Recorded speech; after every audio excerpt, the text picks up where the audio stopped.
Neemias 2:1 diz assim: no mês de Nisã, no 20º ano do reinado de Artaxerxes, uma vez posto o vinho diante dele, eu peguei e ofereci ao rei. Ora, nunca antes eu tinha estado triste diante dele. Então o rei me disse: porque o seu rosto está triste, se você não está doente? Isso tem de ser tristeza do coração. Então eu fiquei com medo e lhe respondi: que o rei viva para sempre.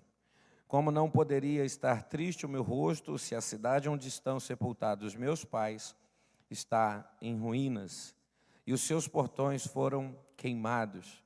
O rei me disse: o que você me pede agora? Então orei ao Deus dos céus e disse: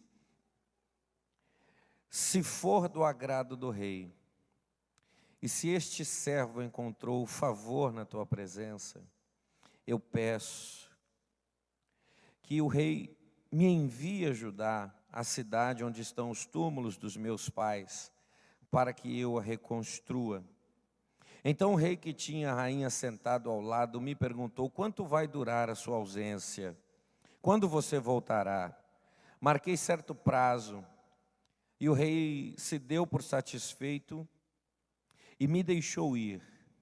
E ainda disse ao rei: se for do agrado do rei, que ele me dê cartas para os governadores da região do outro lado do Eufrates, para que me permitam passar e entrar em Judá, e também uma carta para Asaf, guarda das florestas do rei, para que me dê madeira para as vigas dos portões da cidadela do templo, para as muralhas da cidade e para a casa que deverei me alojar. E o rei me deu o que eu pedi, porque a mão bondosa do meu Deus estava sobre mim. Vamos orar? Feche os seus olhos. Meu Pai, nós te agradecemos por essa oportunidade, Senhor, de estarmos aqui, e pedimos mais uma vez que o Teu Espírito Santo preencha o nosso ser. Que a Tua presença, Senhor, transforme a nossa vida, porque nós queremos sair daqui, Senhor, melhores do que quando entramos. Por isso, tenha liberdade, Senhor, de operar neste lugar, de acrescentar e também de tirar da nossa vida. Acrescente tudo aquilo que é bom, tudo aquilo que é Teu. Retire tudo aquilo que impeça a Tua obra de acontecer em nós. Assim nós oramos em nome de Jesus. Amém. Você pode aplaudir o Senhor?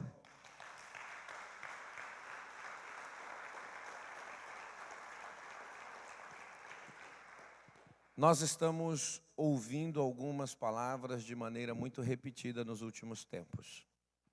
Pandemia, distanciamento social, coronavírus, Covid, o índice daqueles que foram contaminados.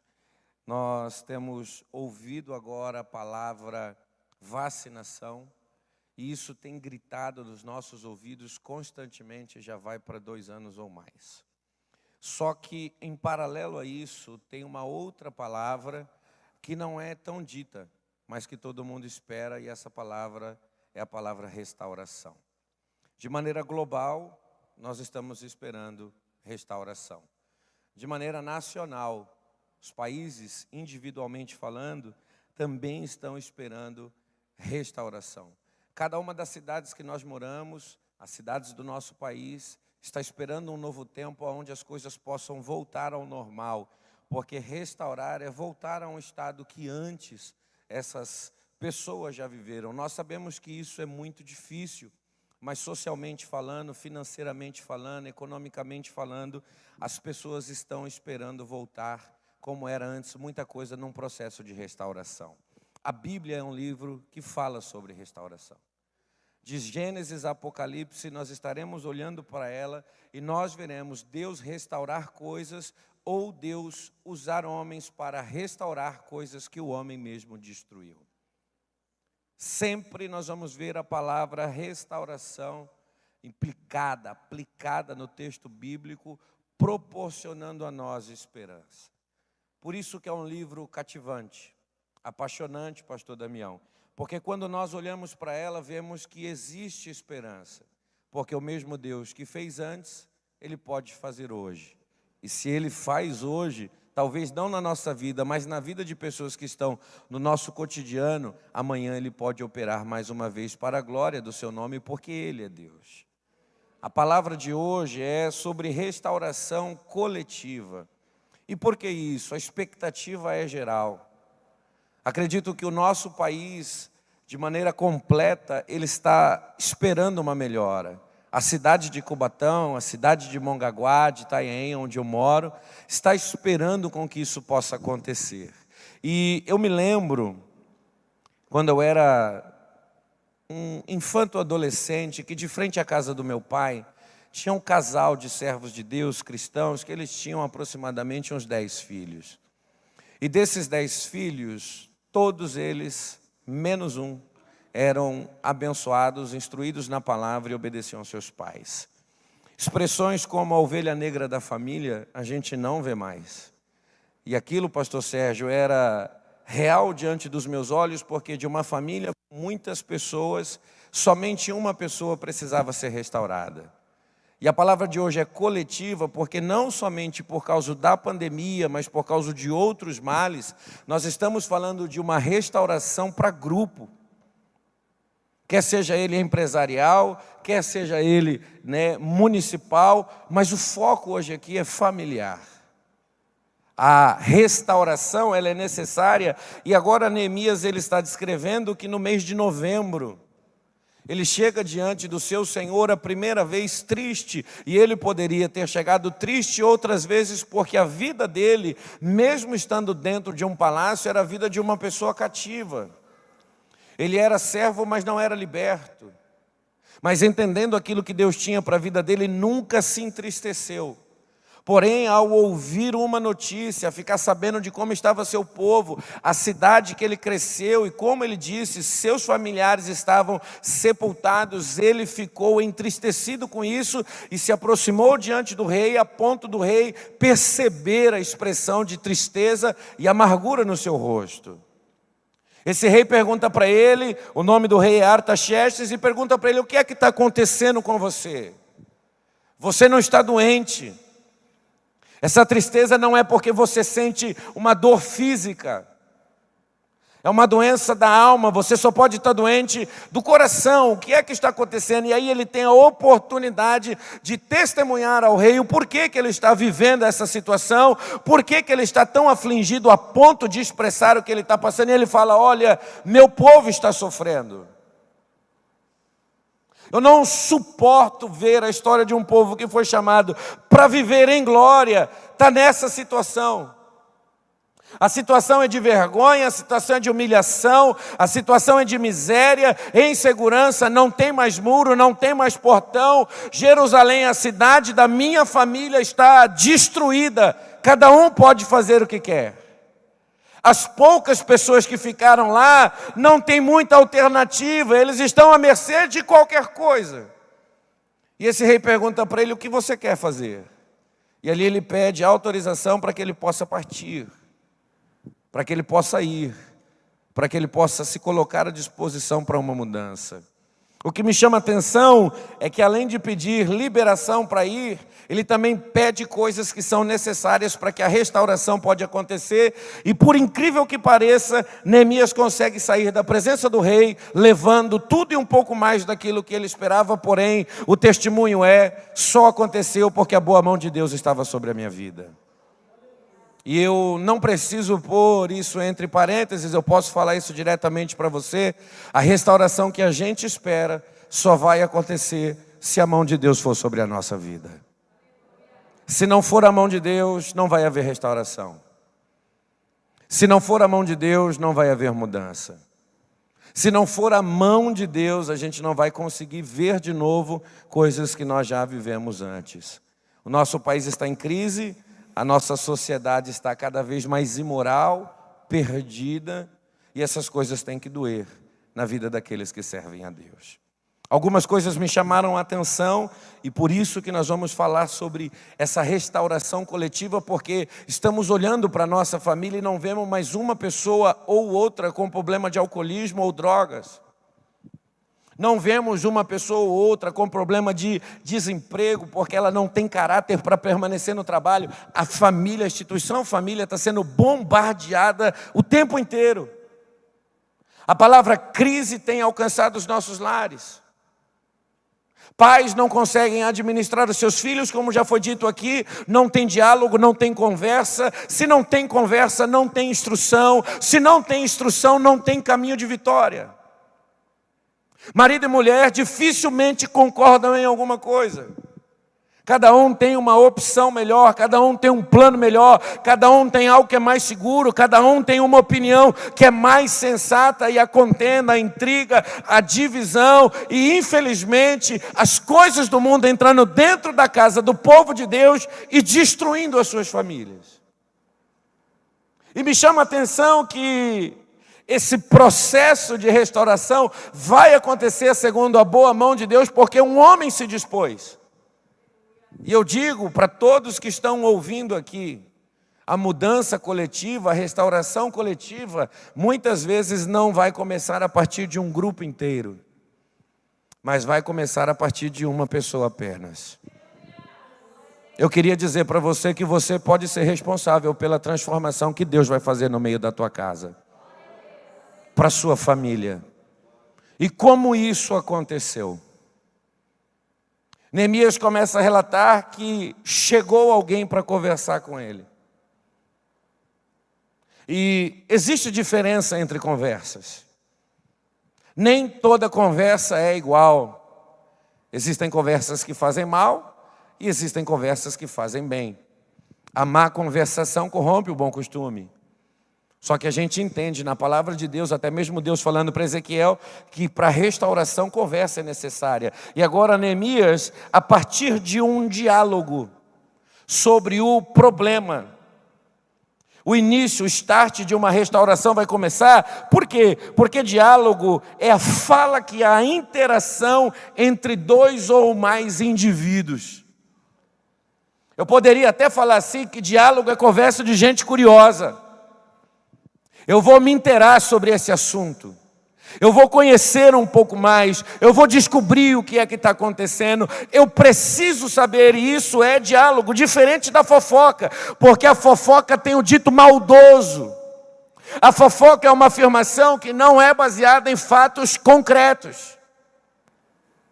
Muitas vezes eu entrei dentro de uma igreja e eu ouvi que não poderíamos falar sobre pessoas. Eu aprendi que aquilo que eu fosse falar sobre a vida de outra pessoa era maligno. Eu poderia conversar sobre alguém que estava mal, alguém que errou, alguém que falhou. Porém, eu vejo um processo de restauração começar a partir de uma conversa.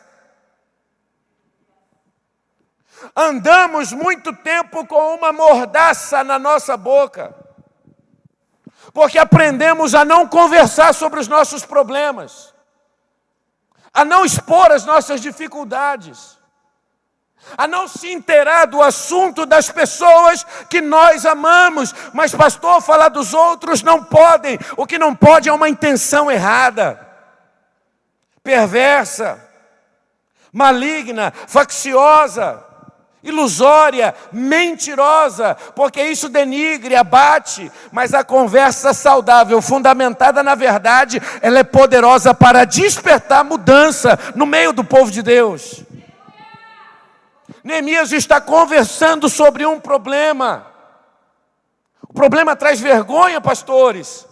O problema mostra a situação decadente do povo de Deus, da cidade santa. É um problema que talvez não deveria estar sendo falado, porém é necessário. E eu digo, está na hora de você conversar mais. Está na hora de você expor problemas. Está na hora de você compartilhar dificuldades. Restauração começa com diálogo. Aleluia. Restauração começa com conversa. Para as pessoas que se sentem só, aqui dentro dessa igreja tão grande, eu quero dizer que Deus vai levantar pessoas para que você possa conversar e venham a compreender os seus problemas. Com quem que eu posso dialogar, pastor? Neemias 1, 2 e 3 está escrito da seguinte maneira: Veio Anani, um dos meus irmãos, com alguns homens de Judá. E então lhes perguntei a respeito dos judeus que escaparam e sobreviveram ao exílio e a respeito de Jerusalém, e eles me disseram: o restante que sobreviveu ao exílio se encontra lá na província, estão em grande miséria e humilhação, as muralhas de Jerusalém continuam em ruínas e os seus portões foram destruídos pelo fogo. Essa é uma conversa que se precisa ter, mas não é uma conversa que se tem com qualquer pessoa. A primeira qualidade que eu vejo na vida de Anani é Neemias dizendo: Anani é meu irmão, é alguém da minha casa, da minha família, que tem o mesmo DNA, talvez físico ou espiritual que eu. E quando ele fala irmão, significa o propósito é o mesmo, o Senhor é o mesmo. A obediência à palavra também é a mesma. Deus tem irmãos para que nós possamos compartilhar os nossos problemas. E Neemias está dizendo: quem veio conversar comigo é alguém que é irmão para mim. Não é um estranho, não é qualquer pessoa, mas é alguém que tem o mesmo espírito sobre a vida, que tem o mesmo propósito. Segunda característica, o nome Anani significa gracioso. Aleluia! E o que é isso, pastor? Gracioso, aquele que tem boa vontade, aquele que age com benevolência, aquele que gosta de fazer o bem, aquele que se entrega para que possa haver restauração na vida de outras pessoas. Ainda existem pessoas benevolentes na face da terra. Ainda existem pessoas graciosas. Neemias está dizendo: quem se aproximou para conversar comigo é alguém que traz sobre a sua vida atributos que são divinos. Características de um Deus Todo-Poderoso está sobre a vida dessa pessoa que eu posso conversar. Ele é gracioso, misericordioso, ele gosta de fazer o bem, ele vai estender a mão. Essa conversa não é maligna, ela é necessária. Tem pessoas cheias de graça, chegando até você, para compartilhar coisas que são difíceis, mas para dizer para você: eu estou do teu lado para a gente mudar essa história.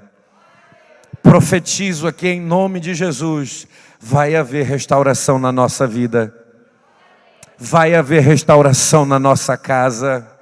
Para você que entrou nessa igreja hoje, como foi dito, eu não sei como está a sua vida, eu também não sei, mas eu posso afirmar como é que a sua vida vai ficar. E a primeira coisa que vai acontecer é: companheiro será levantado para estar do teu lado, para chorar a tua lágrima, para sentir a tua dor, para se compadecer do seu problema, para te ajudar na hora da sua dificuldade, para ser um ombro amigo na hora da solidão, para ser um servo de Deus para poder te ajudar. A restauração começa a partir disso. O relato é duro.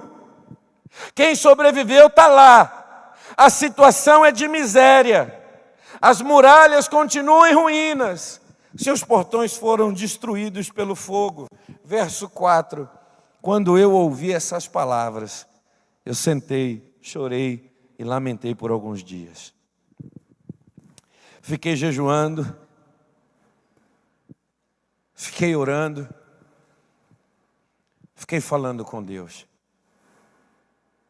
Segunda característica de um processo de restauração: a gente precisa sentir. Neemias está com a vida dele tranquila. Aonde ele está não tem crise. O mês é novembro. O rei saiu a passeio de inverno.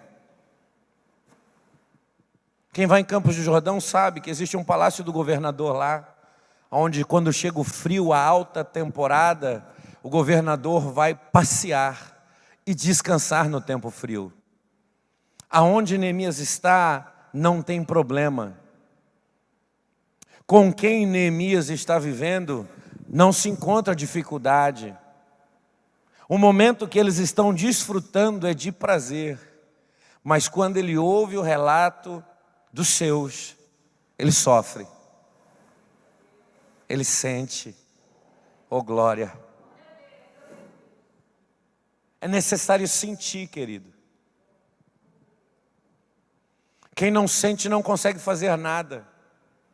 Por que sentir, pastor? Porque sentir é ter a capacidade de percepção. Não entrou em um ouvido e saiu pelo outro. Mas ele conseguiu, sem ver, perceber a partir daquilo que ele ouvia.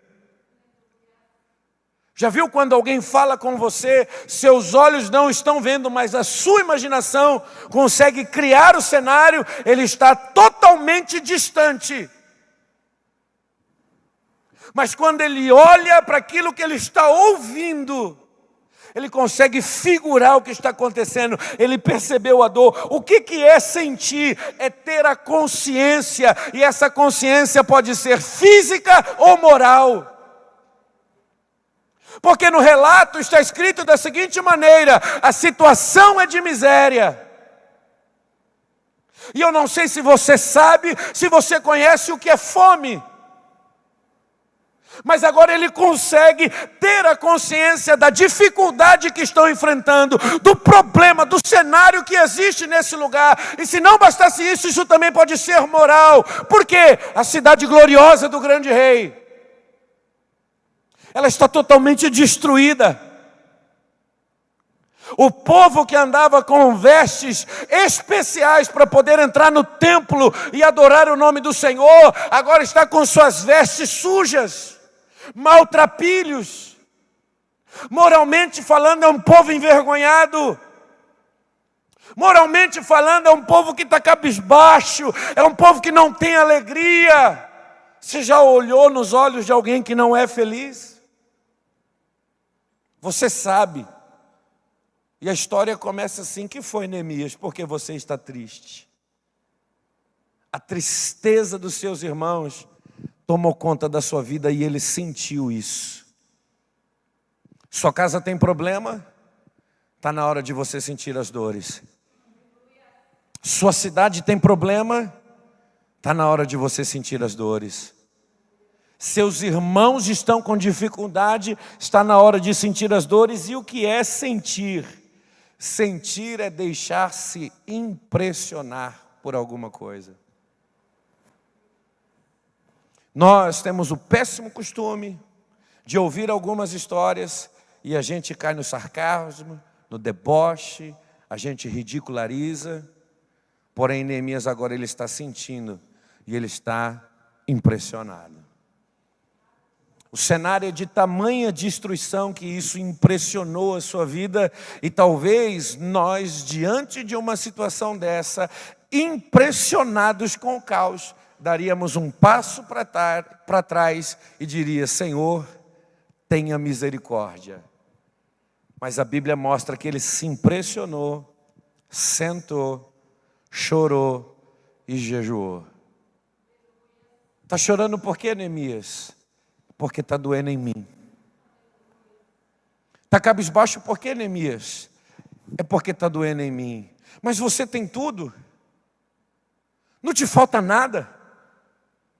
Olha onde você mora, você está do lado do rei da Pérsia. Não, mas quem eu amo não está bem. Quem eu amo não está legal. Os meus estão sofrendo. E por isso que eu prego sobre restauração coletiva. Porque se nós falamos que a característica da igreja primitiva precisa ser a nossa, dizendo que temos que orar juntos, e que temos que comer pão juntos, e que temos que nos alegrar juntos, nós também devemos chorar juntos. Nós devemos sofrer juntos. Nós temos que sentir as dores uns dos outros. Nós temos que chorar as lágrimas uns dos outros. E eu não sei se você sabe, o mundo está esperando restauração, mas tem alguém que vai olhar para casa e não vai mais ver aquilo que antes existia. Tem gente que abre o armário e não encontra hoje aquilo que já teve um dia. E eu não posso ficar indiferente disso. Eu não posso fazer vista grossa. Eu não posso deixar para lá. É meu povo. É minha família. É o povo de Deus. É a minha cidade. Oh, glória! O problema da cidade de Cubatão não é um problema de quem está lá fora na política, no mundo, perdido, bebendo, se embriagando, não. Também é um problema da igreja, também é um problema daqueles que estão na presença do Rei, também é um problema daqueles que servem ao Senhor.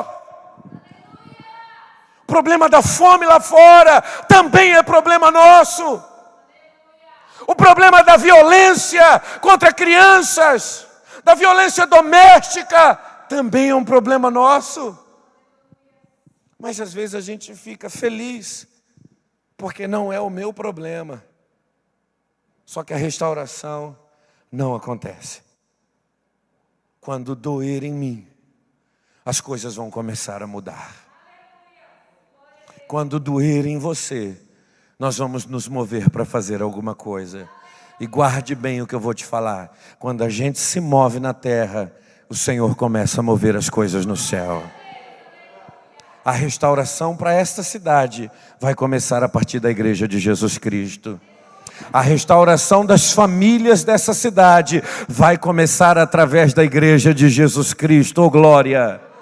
Deus está presente nesse culto hoje, nos trazendo uma palavra de esperança. Porque não é você que está precisando de mudança, somos nós. Não é sua casa que está precisando de mudança, é a nossa.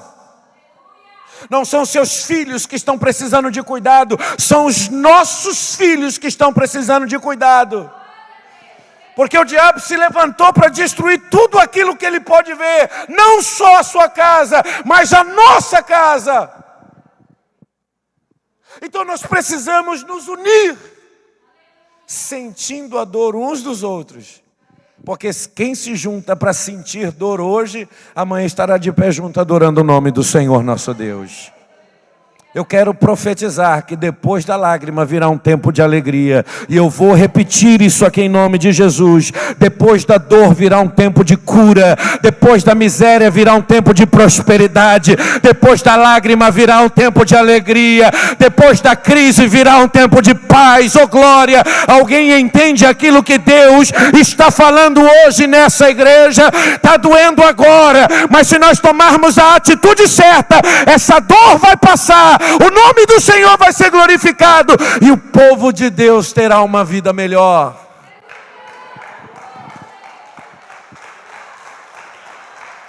Aplauda Jesus com alegria.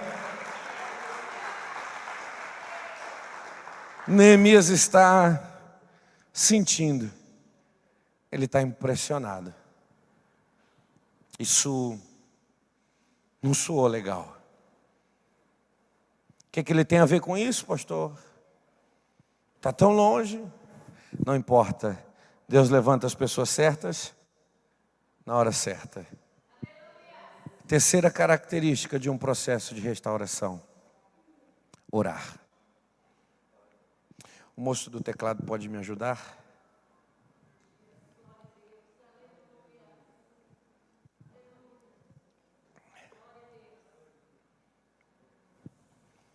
Duas conversas foram necessárias.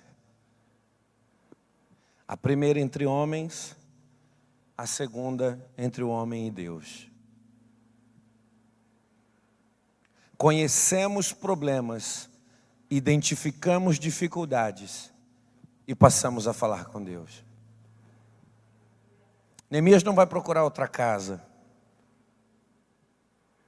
não vai procurar outro homem, mas agora ele vai se voltar e vai procurar o Senhor.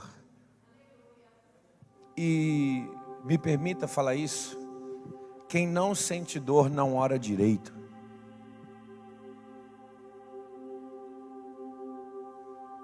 Quem não sente dor não intercede como convém. Quem não conhece a dificuldade, não se impressiona com o problema, não vai saber falar com Deus. E Neemias, ele diz: está doendo em mim. Mas entre homens, assunto encerrado. Agora é hora de eu falar com Deus. E quando Deus permitir, eu volto a falar com outro homem sobre esse mesmo problema. E aí a oração de Neemias, ela tem algumas características. Primeiro, Neemias, ele vai se dobrar para exaltar a Deus. Como é, pastor Alexandre, que a gente exalta a Deus em crise? Como que a gente exalta a Deus com a cidade destruída? Como que a gente exalta a Deus com a miséria estabelecida? As nossas circunstâncias não definem quem é o nosso Deus. A situação pode ser de miséria, mas Deus ainda é o mesmo, Ele não mudou. E não é a minha condição que faz com que eu devo dar adoração a Ele ou não. Não é o meu cenário que faz com que eu devo exaltar a Ele ou não. Deus continua sendo Deus. E eu digo aqui, o céu não está em crise. Deus está no controle. Ele é Senhor sobre todas as coisas. O problema está aqui embaixo. Aqui que precisa de mudança. O Senhor continua o mesmo. E aí Ele vai dizer: ah, Senhor, Deus do céu, Deus grande e temível, que guardas a aliança e a misericórdia para com aqueles que te amam e guardam os teus mandamentos. Ei, os nossos problemas não diminuíram a grandeza do nosso Deus. As nossas dificuldades, as nossas doenças, os nossos problemas não diminuíram a grandeza do nosso Senhor. Ele continua sendo grande. E digo mais, continua sendo temível. Ele é o mesmo, oh glória.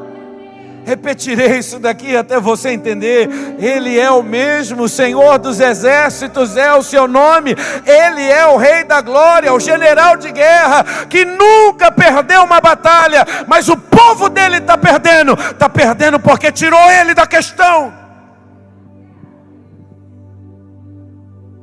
Neemias está cheio de problema, com lágrimas nos olhos, com dor no coração.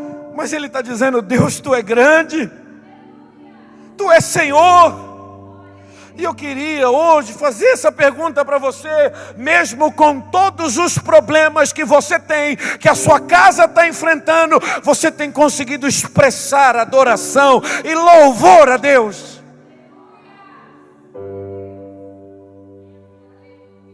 Porque não é o que eu estou vivendo que define quem Ele é.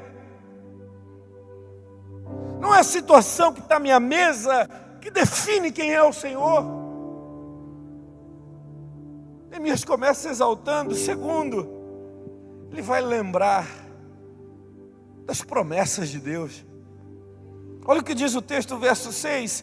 Estejam atentos os teus olhos e os teus ouvidos abertos, para que atendas a oração do teu servo. Eu acho muito interessante essa colocação de Neemias, porque nós estamos falando do primeiro cerco e da primeira destruição de Jerusalém, logo após a construção do templo de Salomão. Um grande sacrifício foi feito a Deus. E ali o Senhor pega e disse: o meu povo, que se chama pelo meu nome, se humilhar e orar, e se converter dos seus maus caminhos, então eu, Senhor, ouvirei dos céus, perdoarei os seus pecados, sararei a sua terra. Agora estarão abertos os meus olhos e atentos os meus ouvidos à oração que é feita neste lugar. Nós não estamos em Jerusalém, nós estamos em Suzã, Pérsia, mas a promessa está viva. Aquilo que Deus disse queima na oração de Neemias. Ah, Senhor, o Senhor disse que se houvesse arrependimento ia haver atenção. E eu quero mostrar ao Senhor que a palavra que saiu da tua boca, ela está dentro da minha vida. Estejam atentos os teus olhos, Estejam abertos os teus ouvidos, Senhor, à oração que é feita por mim nesse momento. Eu quero mostrar que eu não estou aqui de qualquer maneira conversando contigo. Eu quero mostrar que eu estou conversando contigo porque eu creio naquilo que saiu da tua boca. Porque a tua promessa, ela está viva dentro da minha vida. Porque o teu mandamento, ele está impregnado no meu ser. E o Senhor disse que se esse povo clamasse, o Senhor ia ouvir. Oh glória, vou repetir novamente. Foi o Senhor que disse que se esse povo clamasse, os teus ouvidos iriam ouvir a oração que é feita neste lugar, independente das circunstâncias, independente da crise. Eu venho aqui em nome de Jesus te lembrar, Deus está ouvindo a oração daquele que guarda dentro do seu peito as promessas do Senhor. Aonde as promessas de Deus estão vivas, o relacionamento é intenso. Aonde as promessas de Deus estão vivas, o relacionamento é poderoso. Aonde as promessas de Deus estão vivas, Deus está dando atenção. Oh glória! Você consegue apontar seu dedo para alguém e dizer: Deus está te ouvindo? Está muito baixo. Você pode melhorar isso. Olha com cara de profeta. Não sei se profeta tem cara, mas olha com autoridade para ele e diga para ele: Deus está ouvindo as suas orações. Deus está ouvindo o seu clamor. As suas orações não estão indo por vazio. As tuas orações não estão indo para qualquer lugar. As tuas orações, ela tem um alvo. E o alvo das tuas orações é o coração do Pai. E o Pai está se inclinando no trono para falar para você: ei, continua falando que eu estou te ouvindo. Continua clamando que eu estou te ouvindo. Clama a mim e responder-te-ei coisas grandes e firmes que ainda não conheces.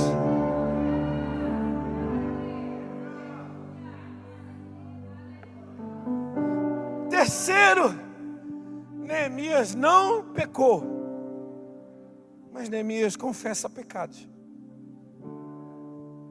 Ah, pastor, ele não era pecador? Pecador todo homem é. Mas o texto não mostra a sua falha. Mas ele diz: Senhor, eu faço confissão dos pecados dos filhos de Israel. Estou longe, mas sou filho. Não estou na minha terra, mas sou filho. E são os pecados que eles cometeram, Senhor? Não, são os pecados que temos cometido contra Ti. O que eu acho interessante é que quem busca a restauração não se isenta dos erros, dizendo: esse problema não é meu, a culpa não é minha. Senhor, nós falhamos. Essa situação está acontecendo por causa do pecado, mas nós erramos. Quarto, Neemias reconhece aonde foi que eles erraram. Temos procedido de forma totalmente corrupta contra Ti e não guardamos os Teus mandamentos, nem os Teus estatutos, nem os juízos que Tu ordenaste a Moisés, o Teu servo. Ele só não fala: Senhor, me perdoa porque eu pequei, mas ele fala: Deus, me perdoa porque o nosso pecado é desobediência. Nós não estamos passando por esse apuro por tua culpa. O fundamento dessa crise não é o Senhor, porque o Senhor deu palavra. A instrução chegou à nossa vida. Ele chega a usar o exemplo de Moisés. Lembra como o Senhor usou Moisés para falar com o teu povo? E usando Moisés, eu disse: guarda esses mandamentos, porque se o inimigo se levantar contra ti por um caminho, terá que fugir por 7.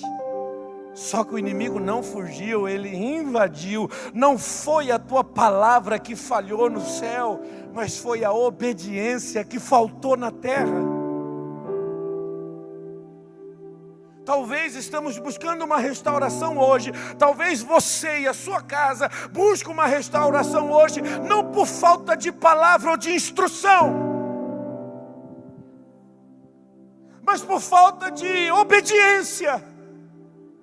E aí nós clamamos, falando: Senhor, muda a minha vida. E o Senhor: eu só estou esperando você mudar. Transforma, Senhor, essa situação. Mas é claro, eu só estou esperando você agir de maneira diferente. Porque você mal, você tem uma palavra. E você bem, você vai ter a mesma palavra para você obedecer. A Bíblia não muda, querido, porque eu estou em pecado ou porque eu estou buscando a santidade na igreja. Ela é a mesma para aqueles que estão lá fora, e ela é a mesma para aqueles que estão aqui dentro. Perceba, o problema não é palavra, o problema é comprometimento com a palavra. E ele está dizendo: Senhor, pecamos quando não obedecemos os teus mandamentos. Pecamos quando falhamos, ó Pai, na tua instrução. Pecamos, Senhor, mas Neemias é alguém que tem a palavra dentro dele. E aí o que ele faz? Na quinta característica da sua oração, ele lembra das promessas de Deus. Mas pastor, ele já mostrou para Deus que ele lembrava das promessas. Mas agora, de maneira muito ousada, ele lembra a Deus das promessas dele.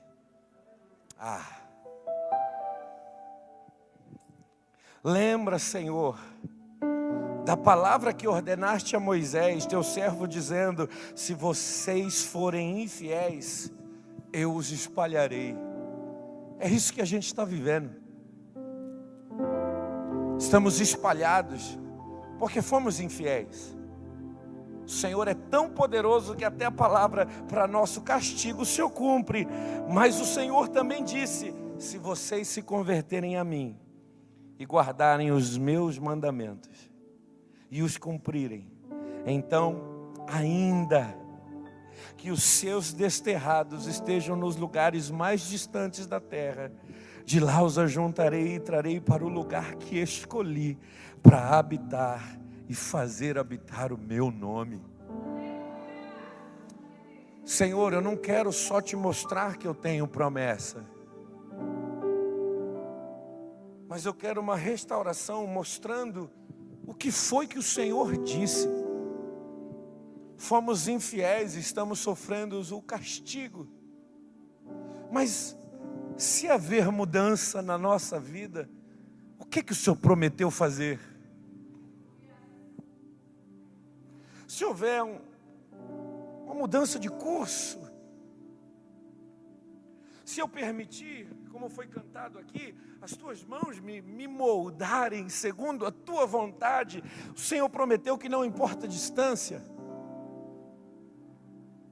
O Senhor prometeu que não importa o problema. O Senhor prometeu que não importa a crise. O Senhor prometeu que faria todas as coisas tornarem ao lugar de onde nunca deveriam ter saído. Lembra, Senhor, do que o Senhor disse para nós. Eu faço um desafio a você hoje.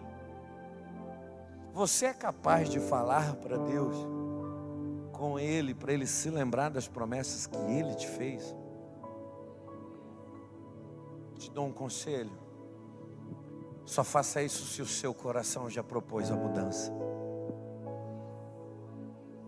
Só faça isso se você já sentiu a dor. Só faça isso se você já estiver em lágrimas. Porque eu tenho certeza que Deus vai ouvir a sua voz. E eu te falo em nome de Jesus que a sexta característica da oração de Neemias é: Neemias consegue mostrar que o povo quebra aliança, mas Deus não. Como assim? Verso 10: estes ainda são teus servos. Estão na miséria, Senhor, mas é o teu povo. A dificuldade é grande, Deus, mas é o teu povo. Senhor, eu não consigo ver tamanho problema. Se de eu ouvir já está doendo em mim, mas eu quero te lembrar, Senhor, é o teu povo, o povo que o Senhor resgatou, o povo que o Senhor escolheu. E eu lembro você nessa mensagem, independente das circunstâncias, da aliança que você tenha quebrado, você continua sendo povo. Porque você não foi chamado para ser povo porque era perfeito. Você não foi chamado para ser povo porque era forte. Você não foi chamado para ser povo porque você era capaz. E se um dia teve muralha, se um dia teve templo, é porque Deus fez você forte. E o mesmo Deus que fez antes, Ele é poderoso para fazer agora, de novo para a glória do seu nome. Alguém entende aquilo que Deus está falando hoje aqui? O povo muda, mas Deus continua o mesmo. O povo falha, mas Deus continua perfeito.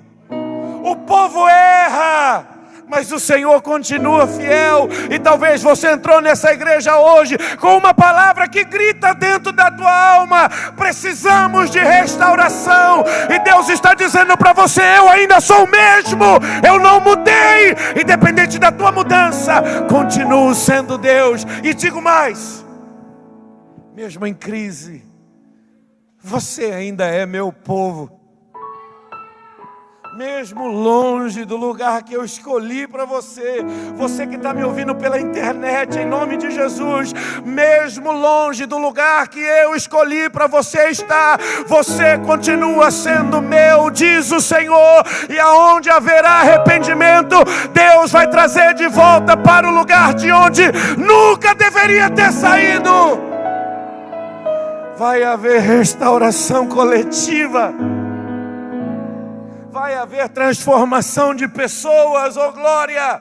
Deus não está dizendo que vai mudar a minha vida, mas Deus está dizendo que vai mudar a nossa vida. Deus não está dizendo que vai mudar a minha família, mas Deus está dizendo que vai mudar a minha família e a sua família. Deus está dizendo que vai mudar a história dessa cidade. É isso que Neemias está falando com Deus. Ele tem a oportunidade de chegar diante do homem e falar: sabe o que é que eu preciso? Sei, Neemias, de tempo. Sabe do que é que eu preciso? Sei, Neemias, de cartas. Sabe do que é que eu preciso? Sei, Neemias, de recursos. Quem faz a oração certa tem tudo nas suas mãos. É bem profético isso. Deus fará chegar nas tuas mãos aquilo que você precisa para que o processo de restauração coletiva da tua família aconteça. Deus fará chegar nas tuas mãos aquilo que você precisa para que o processo de restauração comece. Ei, Deus abrirá as portas. Falarei mais alto em nome de Jesus, porque Ele fala: por favor, rei, me dá uma carta para que eu possa passar. E eu afirmo isso aqui, depois você procure o pastor: eu preciso contar um testemunho.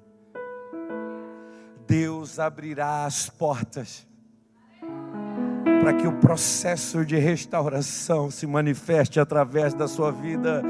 Se tem alguém que está desempregado aqui, olhando para casa em situação de catástrofe e miséria, em nome de Jesus eu digo: Deus vai abrir as portas para que o processo de restauração aconteça para a glória do nome do Senhor.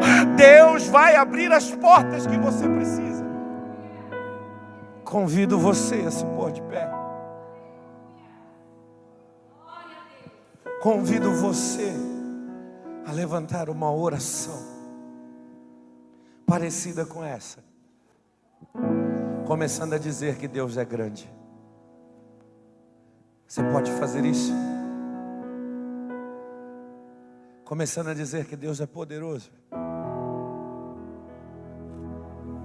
Independente dos teus problemas, Declare em nome de Jesus quem é o teu Deus.